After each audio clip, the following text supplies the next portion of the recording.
My name is Quagersall. Welcome to another Dev Diary video for EU4 1.31. Today, the 11th of August 2020, the Dev Diary is going to focus on three nations: Brunei, Malacca, and Aceh. Brunei is here, Malacca is here, and Aceh is here. Now, I believe I have EU4 up. There we go. As you can see, Aceh is non-existent here. Malacca is much larger in this patch than he will be in the next patch. And Brunei is about the same, but he has a new neighbor. Now, first up is Malacca. Now, they have the mission tree here, fairly extensive, but we'll come to find out that these colors mean certain things. The green are things that are available to all Malayan nations, along with the blue on this side. So this is basically the generic focus tree for the area. These purple here are only available to either Malacca themselves, or if you form Malaya or Nusantara. The red box is things that are specific to the country itself. So in this case, they're showing Malacca specific missions on the left side, but later we will see missions for the other two countries, and they're just going to show you that left side. So you can assume that those countries have the rest of this on their missions as well. So first we're going to talk about Malacca. It's a descendant of this kingdom here. I won't attempt to pronounce that with my English tongue. It dominated Java, Sumatra, and the Malay Peninsula prior to the rise of Majapahit, so it's even older. By 1444, it's the richest city-state in the Malaya world due to maritime control over the Strait of Johor. Let's see, expands further into and even onto Sumatra, ultimately succumbing to the Portuguese invasion of 1511. So they want to talk about the mission tree. Whenever appropriate, subjugation CBs are awarded instead of permanent claims. This has been a focus in the area that they seem to be pushing, and I kind of like that. If you complete the Subjugate Pahang mission by vassalizing them, you'll get a ruler of your dynasty on their throne, reduce their religious desire, and their religion will be changed from Mayahana to your religion. That's interesting. No longer tributary in 1444. Though in theory they maintained their relations, in reality Ming had largely abandoned its interests in the region. The Emissary to the Emperor mission allows you to restore your special relationship with Ming China. Very nice. So there's a way to get it, but it's not immediately in 1444. That's interesting. Befriend Champa ties to one of Champa's missions. Champa needs to make a Sunni friend in maritime Southeast Asia, which gives you the option to convert to Sunni. And then would mean that this guy would eventually become Sunni if you were already Sunni, then, if you did it in that order. Completing this mission grants a subjugation CB against Champa's greatest enemy, Dai Viet. Oh, and then you'd want to be tributary to Ming to be able to subjugate Dai Viet. The mission, Make a Show of Force, requires having a superior army to both Majapahit and Siak. By demonstrating your superiority over their old overlord, Siak will willingly become your vassal. Oh, cool. Let's look at the order of these. This befriends Champa is independent, so you should be able to do that before subjugate Pahang. Emissary to the Emperor is independent, so you should be able to do that. Make a Show of Force, Majapahit and Siak. That is Make a Show of Force. And then Sumatran subjugation is to subjugate Siak, most likely. Defeat Ayutthaya, destroy Majapahit.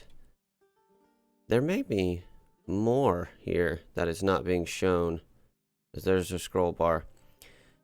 The developed Malacca mission can upgrade Malacca's center of trade to level 3 after you improve its development and construct buildings in the province, including a fort to repel the pesky Portuguese. Nice, so that's 1,000 ducats right there. Loyal subjects are added negative in all of your subjects until the end of the game. So there's some very strong subject liberty desire stuff in this region they've been sprinkling in. That's really good for World Conquest. Complete this mission awards a version of Mashapahit's unlimited subjugation CB. The Malaccan campaign CB can be used against any country in the Malay country group. If war score cost of vacillation is reduced by 25%. Okay, not bad, not bad. It's not a Spanish level mission tree, but it is quite good, I think. And I'm interested if these are decent. What do you get for expel Europeans? What do you get for invading mainlands? We'll have to see about that. Malacca national ideas allow them to truly dominate the spice trade and get the most out of their vassals.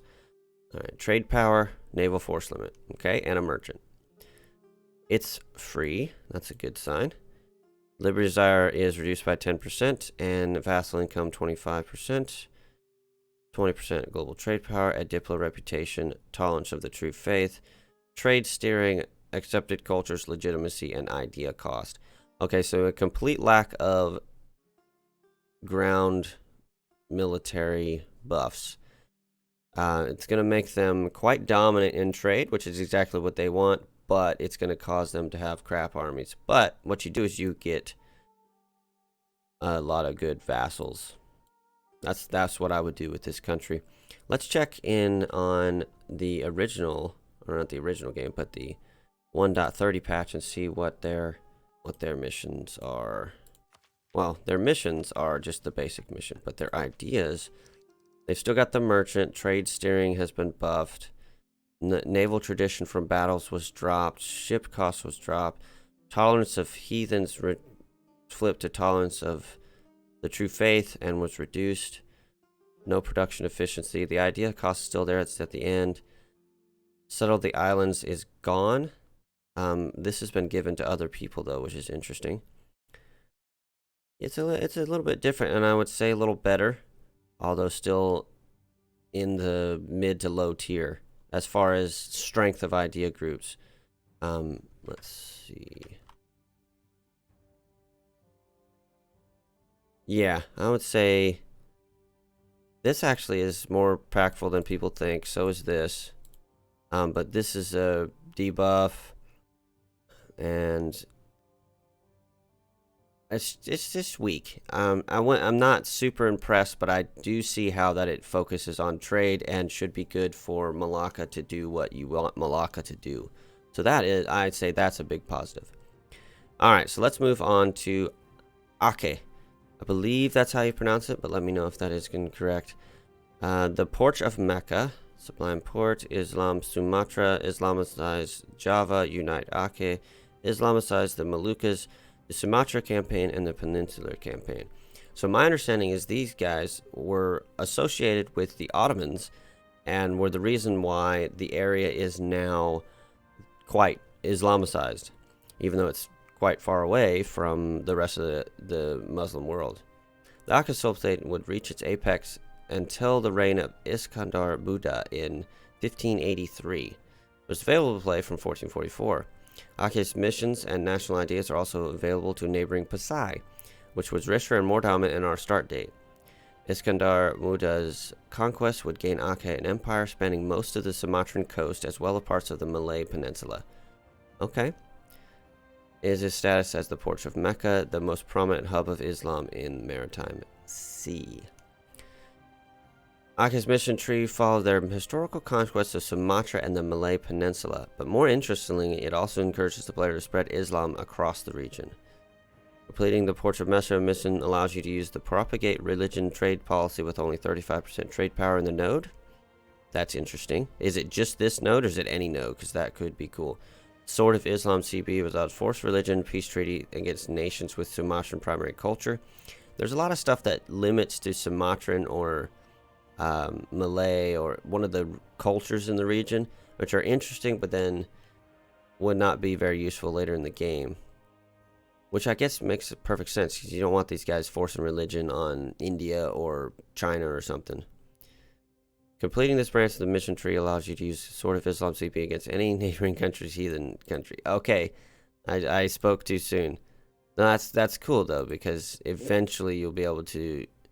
This might be interesting for a one faith where you convert everyone, but you don't conquer them, because you could do a one faith without a world conquest, and this would be an interesting way to do it. Hindus and Buddhists in the Malay culture group now have a decision to convert to Sunni Islam if it becomes their dominant religion. This gives Aceh the option to spread their faith through peaceful trade or military force. So you can keep propagating and they can flip. All right, let's look at their national ideas. They reflect the focus on trade, their navy-driven conquest, and religious conversion. Trade, missionaries, production efficiency. Is Pasai or Aceh, ATJ I believe is going to be Aceh. Is free, that's what I like to see. Trade power, missionary maintenance cost. So missionary strength and maintenance cost. Global trade power and ship cost. Province war score cost, that's pretty good. Naval morale, technology, tech cost minus 10 instead of 5. Or that was idea cost. And then they have the settle the islands, same as Malay ideas. So it's interesting that Malacca themselves got settle the islands taken from them, but it's being given out to almost everybody else that I've seen, which I find that very interesting. So we go back to EU4, switch over to Pasai, and we'll see that their ideas are similar. Advisor costs and the merchant are gone, but beyond that, it's very similar. In fact, I think province war score costs and the tech cost are buffs. So cool, good little boost. It would have been nice to have maybe instead of naval morale be land morale or something, but they're not trying to make these mission trees or these idea groups compete with military powerhouses. They're making them try to do the thing they want them to do in the area, but not get too big after that. So we have to keep that in mind, but I think it's interesting. Next is Brunei, renegade sultanate, breaking away from the Majapahit rule while also avoiding an uncomfortably close relationship with Ming China. The Bruneian Empire would grow to encompass the entire coast of Borneo, as well as parts of the Philippines. Alright, so their mission tree leads them to unite Borneo under them. So unite Borneo, conquer the two other guys, mend civil strife, probably means religious unity or something like that. Impress the Sulu is the little island between them and the Philippines. And then conquer Mindanao, impress Manila, conquer Luzon. So that seems all Filipino focused, which is cool. The missions impress Manila and impress Sulu. Vassalize those nations if you can maintain good relations with them, regardless of whether they'd normally accept vassalization. That's pretty cool. And many of Brunei's missions also add a province modifier to uncolonized provinces that make them much faster to colonize, hastening their unification of the islands. Okay, that's pretty nice. Brunei's national ideas emphasize their dominant navy and diplomatic prowess. They do get land morale. Global ship cost, ship durability. Has to be Brunei is free. That's cool. Galley power. And there's now galley seas, so that's good. Diplo reputation, sailors, reduced liberty desire. There's that colonial growth, naval morale, and trade efficiency. Okay. I would say this is stronger, not just because of the naval morale, or the land morale, but you got. If you're gonna do naval combat. That helps more than I think like ship durability is okay, but like global ship cost and it's just money. Money is especially like the navy is like the navy build is like a one-time cost. I think ship cost translates to naval maintenance as well, but naval maintenance is always so freaking tiny. It's not impactful. This is still good. I'm glad they're focusing on liberty desire of subjects throughout this, especially if they're going to make it so you can vassalize people that are larger than they normally would accept. That is important. All right, so Brunei's idea group currently is the Malayan Sultanate idea group. Very normal, very similar. I believe it's the exact one that was over here, and now has been modified. I think it's a big buff to them, so that's good. I'd like to see them do a little bit more. They likely have to subjugate this guy and the new guy that is on this side of the coast for their mission tree. And then I love that they have something that gets them into the Philippines. Unfortunately, a lot of people want to see a Philippine revamp in this patch, but I do not think that that is going to be a thing. All right, and the last thing for today, a new estate privilege. It didn't show this. It's exclusive to countries with their capital in the Malay region. The Orang Laut were and still are groups of maritime nomads who extensively engaged in trade with the Malay kingdoms. They were often employed to divert trade to certain ports or deter pirates, and would grant their allies with land and titles on the islands within their domain. This is in fact how the Melaka Sultanate got its start. Sere Tere Buana, a Sarawalian prince, was granted the small kingdom of Singapura, modern-day Singapore, by the Orang Laut, a polity which would eventually become the Malacca Sultanate. Malacca begins with the Orang Laut alliance estate privilege. So domestic trade power plus 25%. This is amazing. I would love to see someone take one of these guys, do a world conquest, and see if they can surpass some of the high numbers people have gotten with total trade power in the world, because you could get a lot of money. And that's all for this week. Next week's Dev Diary will focus on Vietnam, including new mission trees for Dai Viet and Champa. Now, these have been requested in the comments by you guys multiple times, so I'm excited that they're doing those. And I will see you guys in next week's Dev Diary. But there's one thing I want to mention here. Someone asked, any word yet on whether this is a part of a free patch, a flavor pack, or a bigger DLC? And the answer is no. There's no word yet. Now, multiple times I've seen this, but that doesn't mean that everything is free in the patch. Obviously, they do a lot of times where they have a lot of free stuff and then a lot of paid stuff. So we'll see if there is paid stuff and we have all of this stuff free. I would imagine that there's something big coming. Some revamp of, it would have to be something fairly large, like a trade revamp, but they've already added in cloves.